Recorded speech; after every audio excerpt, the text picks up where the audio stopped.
শুরু হয়ে গেল বিশ্বভারতীর পৌষ উৎসব। ভোরে বৈতালিক সানাই আজ সকাল হতেই ছাতিমতলায় উপাসনা চিরাচরিত প্রথা মেনেই এবারও আয়োজিত হচ্ছে গুরুদেব রবীন্দ্রনাথের স্মৃতি বিজড়িত বিশ্বভারতীতে পৌষ উৎসব। ছাতিমতলায় উপাসনায় অংশ নিয়েছেন বিশ্বভারতীর উপাচার্য, আশ্রমিক ও ছাত্রছাত্রীরা। রয়েছেন বীরভূমের জেলা শাসক বিধান রায়, বীরভূম জেলা পরিষদের সভাধিপতি কাজল শেখ। এদিকে 4 বছর পর ফের একবার বিশ্বভারতী ও শান্তিনিকেতন ট্রাস্টের উদ্যোগে মেলার মাঠে আয়োজিত হচ্ছে পৌষ মেলা। প্রায় 18টি স্টল থাকছে এবারের মেলায়। এখানে ছাতিমতলা প্রাঙ্গণে সমবেত হয়েছেন তাদের প্রত্যেকটি বিশ্বভারতীর পক্ষ থেকে স্বাগত জানাই। আজ 31 বঙ্গাব্দের 7ই পৌষ। এই 7ই পৌষ প্রতিষ্ঠাতা মহর্ষি দেবেন্দ্র ঠাকুরের জীবনের একটি স্মরণীয় পূর্ণ দিন। নিকেতনে আশ্রম প্রতিষ্ঠার অনেক আগে এইরকম এক 7ই পৌষে কলকাতার নিকটবর্তী একটি স্থানে মহর্ষি পৌষ উৎসব ও মেলার সূচনা করেন। পরে এই উৎসব ও মেলা শান্তিনিকেতনের একটি অপরিহার্য অঙ্গ হয়ে ওঠে।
সকাল থেকে প্রথা মেনে যথারীতি বৈতালিকের মাধ্যমেই শুরু হয়ে গেল এবারে বিশ্বভারতীর যে নিজস্ব উদ্যোগে পৌষ মেলা, তার শুভ সূচনা হয়ে গেছে ভোরবেলায় বৈতালিকের মাধ্যমে।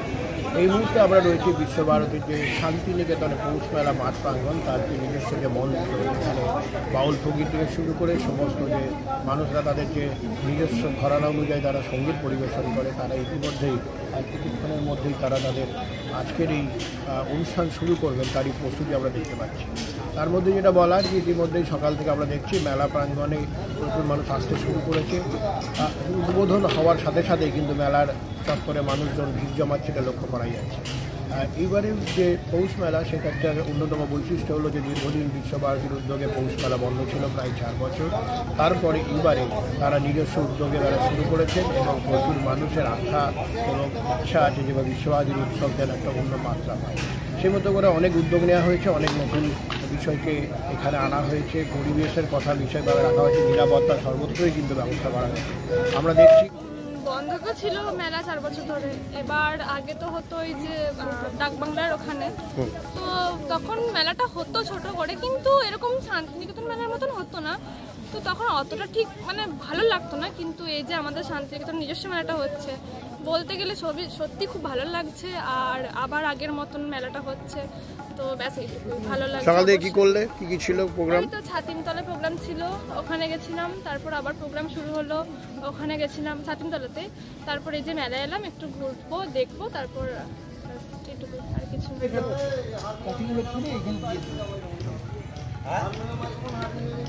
অনুভূতি বলতে বন্ধ ছিল তো অবশ্যই মনটা খারাপ ছিল, তবে এখানকার বোলপুর পৌরসভা থেকে যে মেলাটা শুরু করেছিল ওটা চলছিল, কিন্তু সেরকম মেলাটার মধ্যে প্রাণ ছিল না।